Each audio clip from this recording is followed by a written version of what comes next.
a big, fat panda. I'm not a big fat panda. I'm the big fat panda. Skadoosh.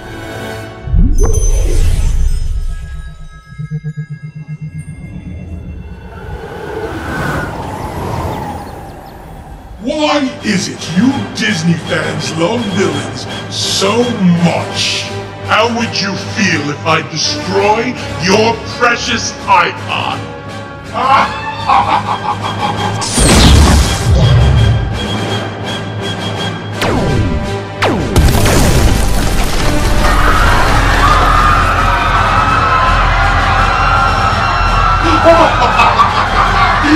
Delightful! So delightful! And that is why we... What? I'm sorry, ladies and gentlemen, I'm being told there's a villain problem, a villain issue. We're going to get right back on. We'll be right back.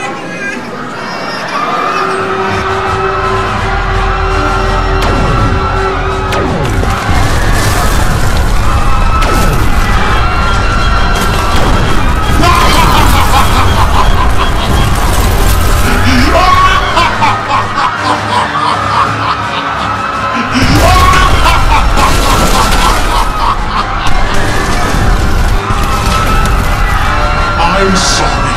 I'm having a ball. Hello and welcome to Big Fat... Hello and welcome to Big Fat Panda show number 14. I have to say, skits like that are only possible because of my exclusive sponsor, David's Vacation Club Rentals at dvcrentals.com.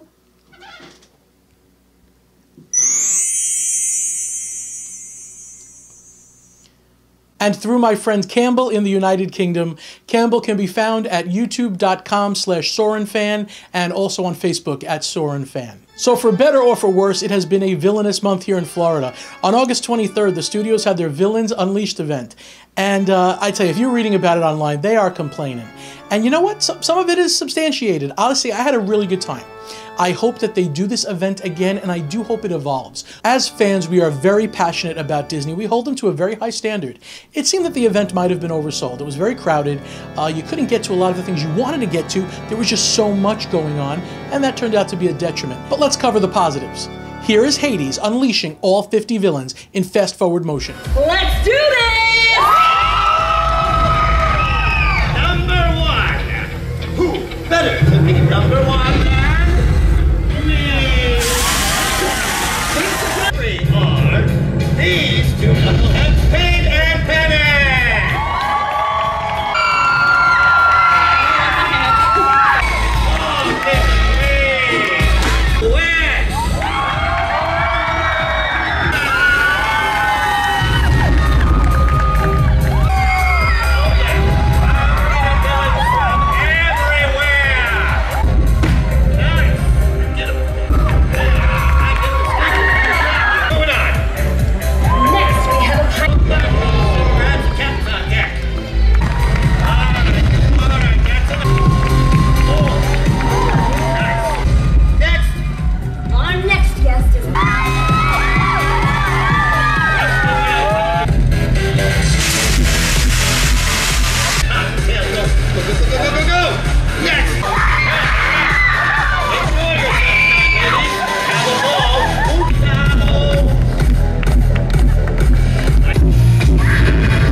And let's not forget Oogie Boogie's Freaky Funhouse.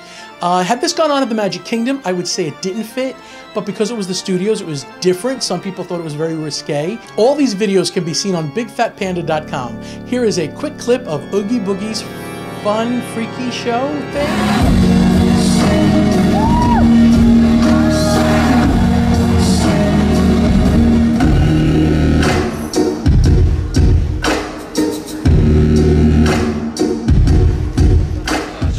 then something I usually have an issue with. When you take a face character like Star-Lord and Gamora from Guardians of the Galaxy and then put them in the park, it's not like a character becoming a character. This person already is a human with a face. So it's hard for me to buy that illusion that that is Star-Lord and that is Gamora. So I just don't buy it. However, when it comes to Maleficent, the lady kind of looks like Angelina Jolie, and I buy that one for some reason. A very popular villain whose line was closed real early was Constantine. Rumor has it that Matt Vogel himself, the real voice of Constantine from Muppets Most Wanted, did the actual character. Brent Dodge from show number 13 had a nice conversation with him. And I will tell you, the fireworks were one of the most epic I have ever seen in Disney.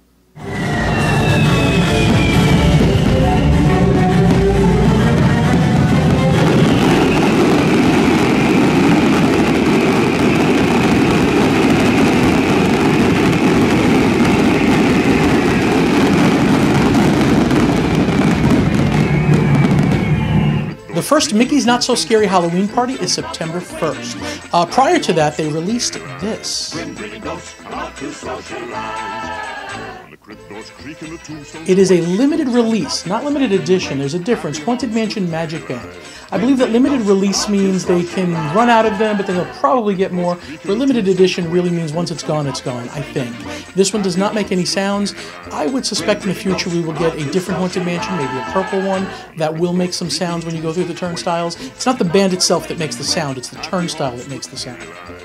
This is $24.95. The real limited ones are $29.95 and up, as opposed to the limited release ones being the $24.95 price point.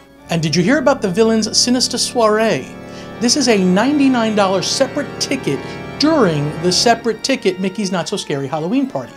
So it's $99 on top of your ticket, but in Cinderella's royal table you will mingle with the bad people. Lady Tremaine will be belting out songs, you will eat desserts. I believe non-alcoholic beverages are included. It also includes preferred viewing for the 8:15 p.m. Mickey's Boo to You parade, so it does have some more value there. Now, from not so scary Halloween, let's get into some really scary Halloween. Universal Studios Halloween Horror Nights. I have a love-hate relationship with this event. I only went for the first time 2 years ago, and I am petrified. I mean, I should realize that this building that says, you know, Michael Myers is here, it's not real, but for some reason when I get inside, I totally fall for the scheme and I get scared. They have some really interesting haunted houses this year. Halloween, Michael Myers Comes Home. Then they will be repeating the Walking Dead theme, but a different house for the Walking Dead. Alien vs. Predator. Do you know that Alien would scare me a lot more than Predator if an alien is coming out? And we saw what they did with puppets last year with The Werewolf in London, so it could be scary. From Dusk Till Dawn. And then they're doing another take on Dracula, some other highfalutin Dracula. And then I think this one's going to be my favorite, Dollhouse of the Damned. There's something about, you know, dollhouses and all that kind of stuff and creepy porcelain things coming to life. And I bet you one of the most dreaded houses is Giggles and Gore Incorporated. It's basically like clowns in a toy shop, I think, but just clowns. I mean, you had me at clowns, I'm petrified. And then a house I really should avoid is the Roanoke Cannibal Colony, because when you're camping and you run out of food, I'm likely the first one to go. My calf could likely feed the whole village. And then they're going to have all these street experiences. If you saw The Purge or Purge Part 2, it's just a stressful, fun night of running around from people wanting to kill you. And now let's take a look at some new Halloween merchandise with Corinne Anderson on your merchandise segment, Mouseaholics.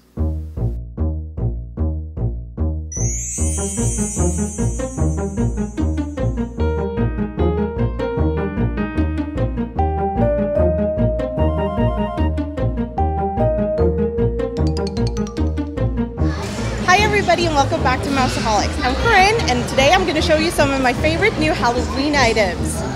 So one of my first picks for the Halloween season is this adorable Jack Skellington Mickey. You've probably seen it, they had it last year, but surprise, for this year we also got a Sally Minnie Mouse. Gold plush toy, super cute. So another new Halloween item for this year is this really cool Disney Villains LED candle. So turn it on.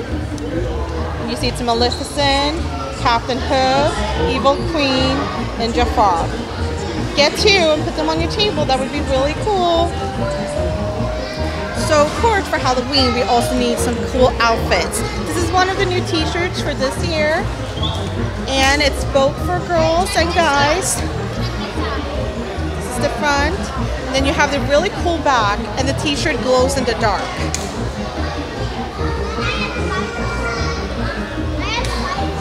To see more new Disney merchandise, please visit DisneyLifestylers.com or join our new Facebook group, Disney Merchandise Spies. If I wasn't as curious as a cat, I would avoid the Polynesian altogether for the next few months. It's my favorite hotel and I just hate to see it under construction. I did take some video of the new DVC overwater bungalows. It pays to mention that these are on David's Vacation Club Rentals YouTube channel. There are videos on that channel that I make for him. It's youtube.com/DVC request. Don't just go there, subscribe there too, the same way you guys all subscribe to me. Thank you very much.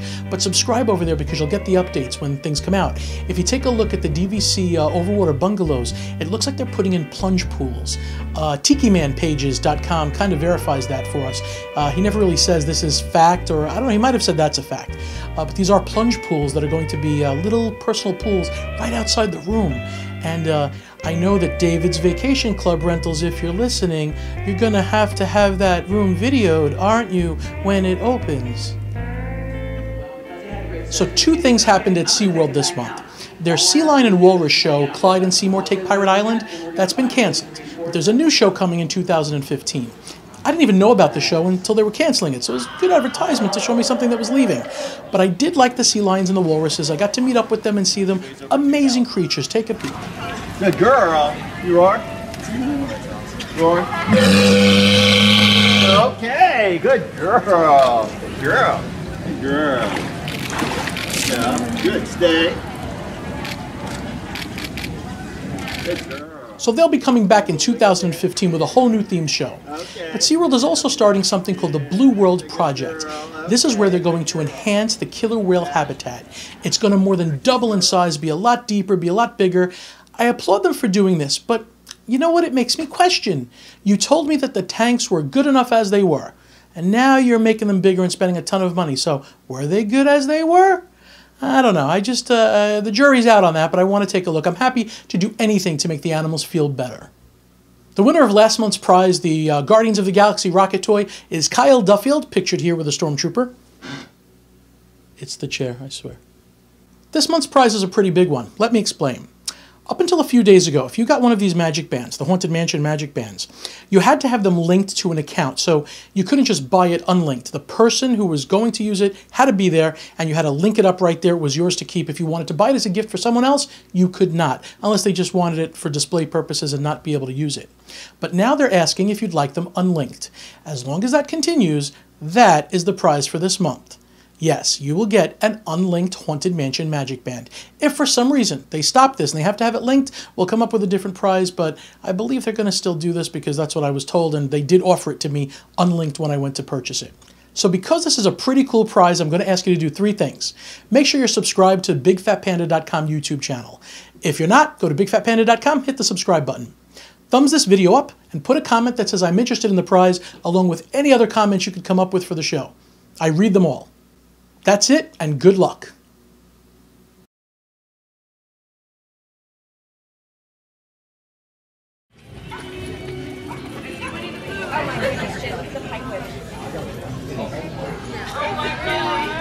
Hi, Jack! That's his real name, too, is Captain Jack Sparrow.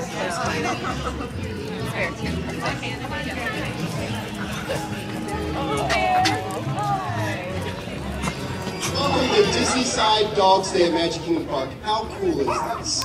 I mean, today we're making history. 101 dogs, your pets, are going to walk down Main Street a green carpet instead of a red carpet for the first time ever.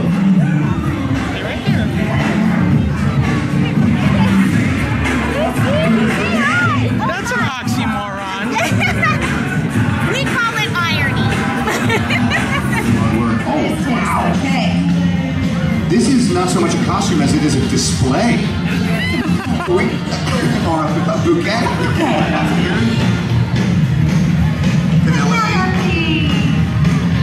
Penelope's in here. Oh, you lost your ears.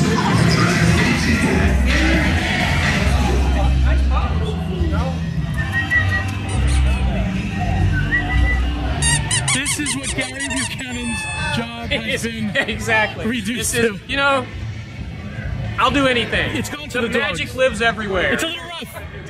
Loving it.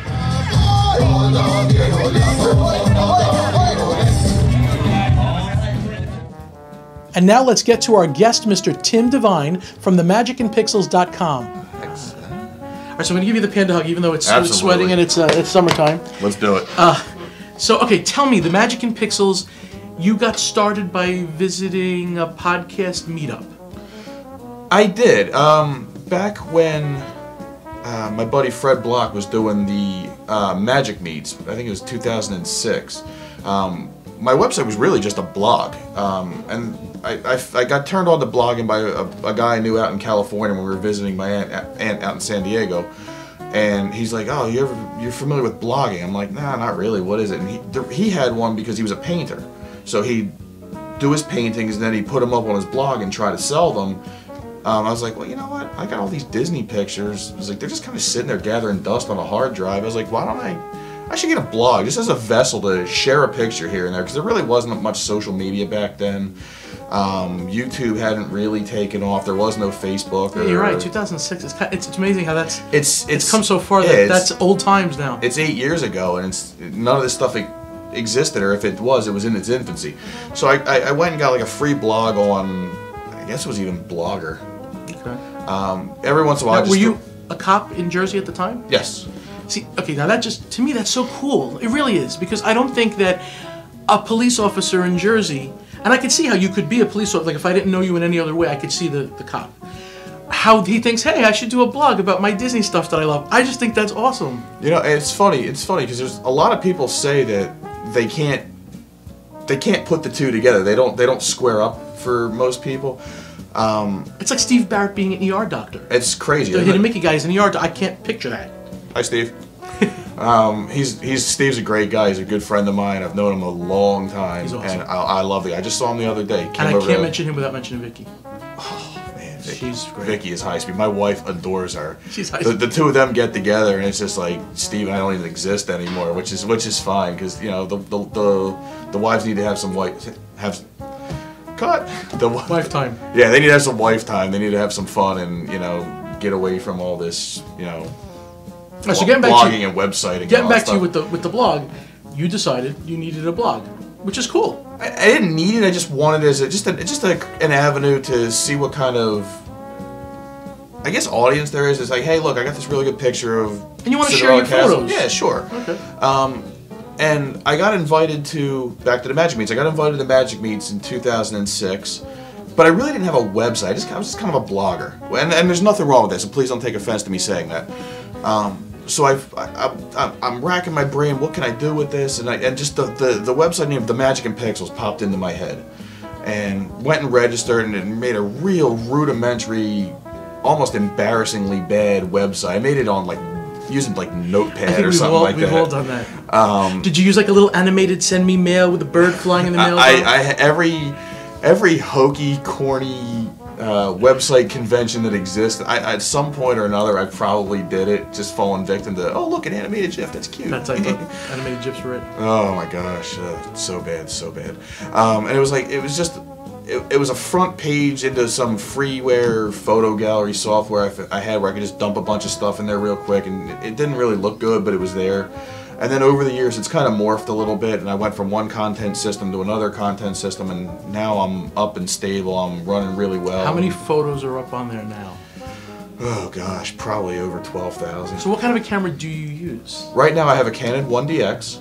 Okay. It's their top-of-the-line professional body. I want to say it's either 16 or 18 megapixels, which, as we talked before... We're talking about megapixels. Everybody goes for like 30 megapixels, but it's, as you said, overrated. It's megapixels is very overrated. The quality of your sensor means so much more than how many megapixels are packed onto it. I mean, you can pack 70,000 megapixels onto a little tiny sensor, and all you're going to have is real grainy, dirty, blotchy photos. Where when we say sensor, we're talking about the CMOS sensor. Yep, the CMOS, the actual imaging sensor. Don't they have double sensors now? Sometimes like they use two sensors. Some, I mean, or is it that video cameras maybe? I think some video cameras do have two. Okay. I don't know if any still cameras have them yet, but I think some videos do. I don't do much video, quite frankly, because I'm not any good at it, and I just don't like watching stuff that I shot because I'm my own worst critic, and if I don't like watching it and it makes me it annoys me, then I don't want to share it out with anybody else. So I'm just not really into all that stuff. And I'm the same with stills. I always wanted video, and I never got into the still part of it. I take stills with my video camera. They're not really that great. They're okay. They're okay. It's there to use, but it's not gonna. It doesn't replace a dedicated camera. Right. So we were talking about phones. Sure. And I was saying they're really getting crazy with these cell phones, taking decent pictures, but they're never going to be up to a good SLR. I don't think so, because simple logistics. My 1DX is a full frame sensor, which means the sensor in my camera is the same size as a 35mm slide, like the actual negative, the dimensions. And until you can put a sensor that big in a cell phone, with everything else jam-packed in there in this little tiny form factor, I don't see it. Okay, that makes sense. Now, I've been wrong before. No, but what makes sense too is if the technology is going for the phone, wouldn't it also be advanced for the SLR itself, that they could fit more into that bigger SLR? So you would think the technology would just keep moving for both. It makes sense, but then you also have a cost factor.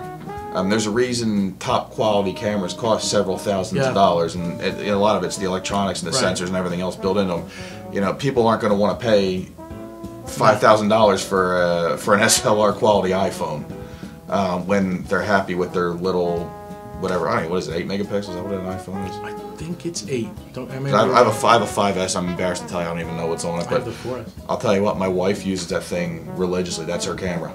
Really? Yep. And I use it for like a quick picture of the kids here and there if I don't have something with me, but going through the park as a cell phone photographer, I don't see that in my future. No. You definitely come better with that. You have some photos. We're going to show the one that there's a little bit of story with.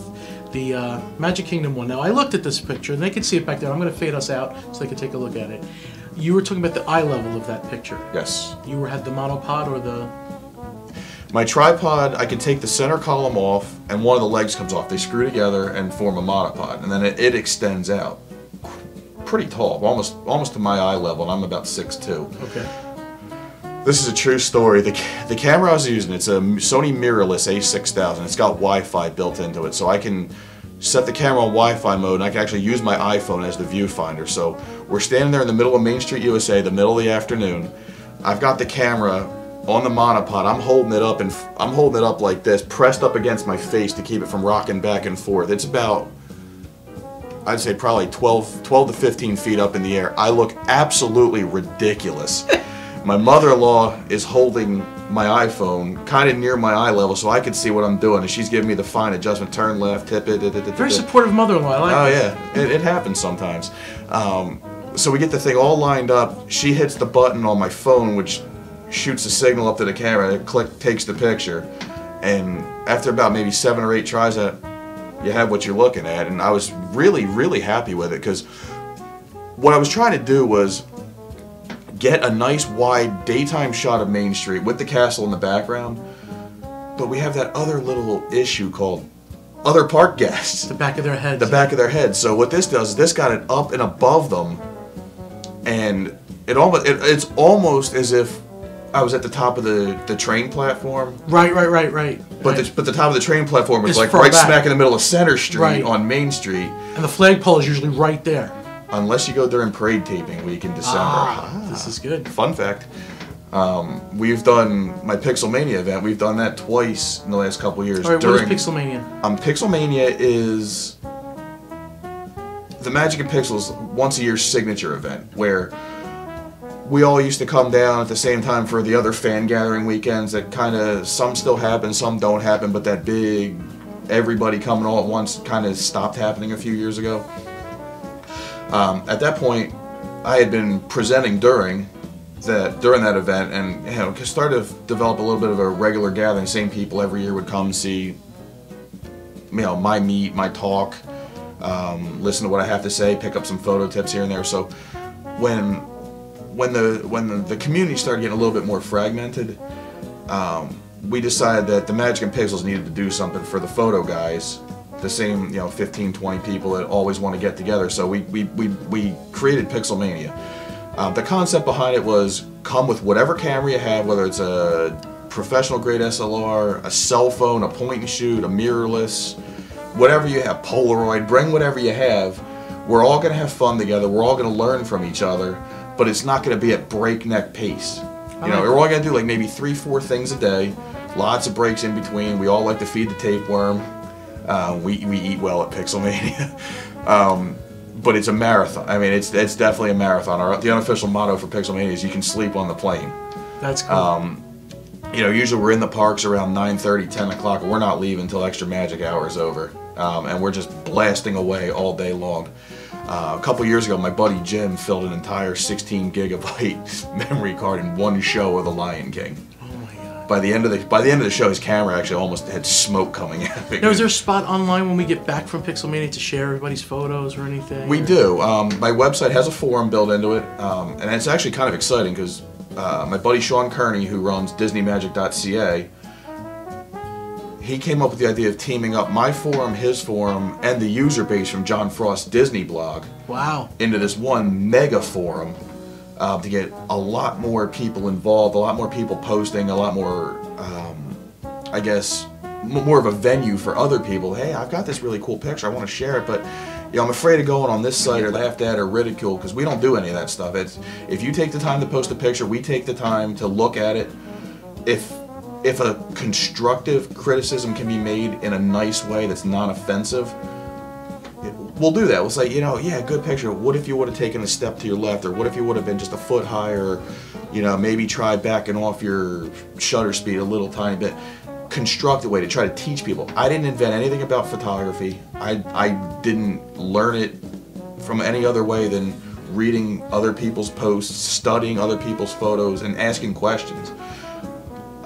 I came across forums that are not supportive. I came across forums that are very supportive, and I'm going to learn more, obviously, from support. I'll tell you that your formula is working only because a lot of people that, before I met you and before you were here on the show, a lot of people mentioned Tim Devine, and in every aspect that they mentioned you, there was nothing negative. So that tells me that you were supportive. It's true. And I'm not saying that I get it for everybody, but there was nothing negative. So you come across in that way where you know what you're doing, but you're not there to tell everybody else exactly what you think they should do and how they should, and be a put downer. And that's a great thing, and it's definitely working because perception is not there of you in the community that I know. Good. I take a lot of pride in it, and I appreciate you saying that. That's one of the nicest compliments you can give somebody. And for those of you that feel that way, I really appreciate that. Thank you, because you know, you folks are the reason my site exists. I would go to the forum and put my stupid photos that I think are not so great because I don't feel I would get the ridicule. I feel like somebody would say, "Yeah, it's cool." So that's a good thing. Sure. It feels inviting to people, and that's awesome. Well, that's the whole idea, and that's part of the premise of Pixelmania too. Is nobody gets put down. I want people to come that don't know what they're doing and not feel intimidated by, you know, a bunch of guys with their, you know, $5,000 cameras and these big giant lenses. I mean, there's some guys that carry some hardcore stuff, man, and I mean more stuff than me. And I mean, I pack a pretty good load out in my bag, and there's guys that put my gear to shame. And I don't want people to be intimidated by that. I want people to come and try to learn, because truth be told, I learn stuff every year from other people at Pixelmania. There's guys that have done shots, and women too. It's obviously it's open for everybody. I keep saying guy, it's more of a generic term, but I know we use guy. There's folks there that have done shots that I've done a bunch of times, but from a different angle, a different perspective, a different thought process. And I'm like, wow, you know, I never thought of that.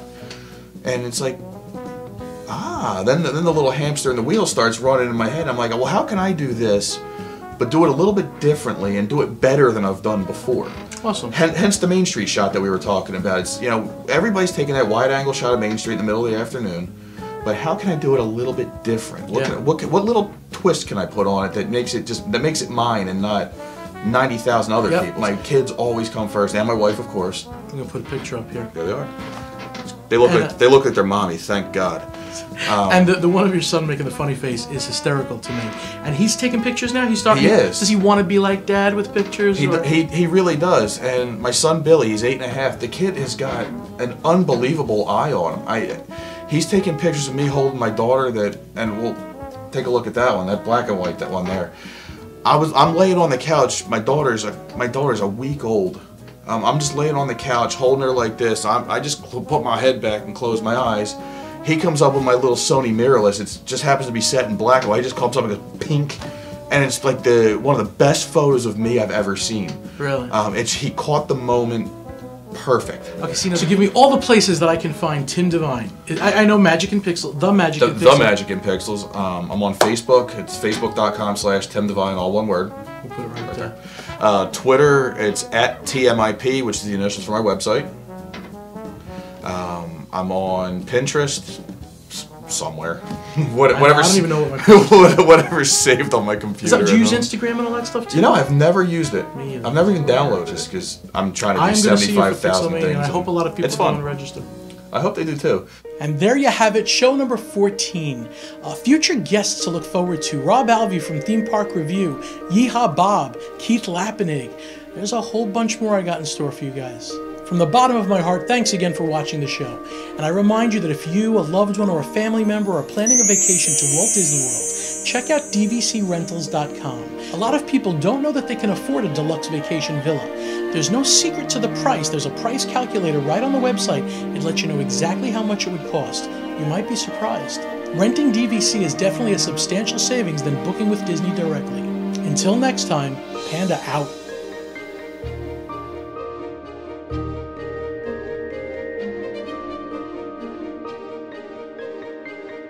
Oh boy, hiya pal, you're watching the Big Fat Panda Show on YouTube. See you real soon. I don't know what you're talking about.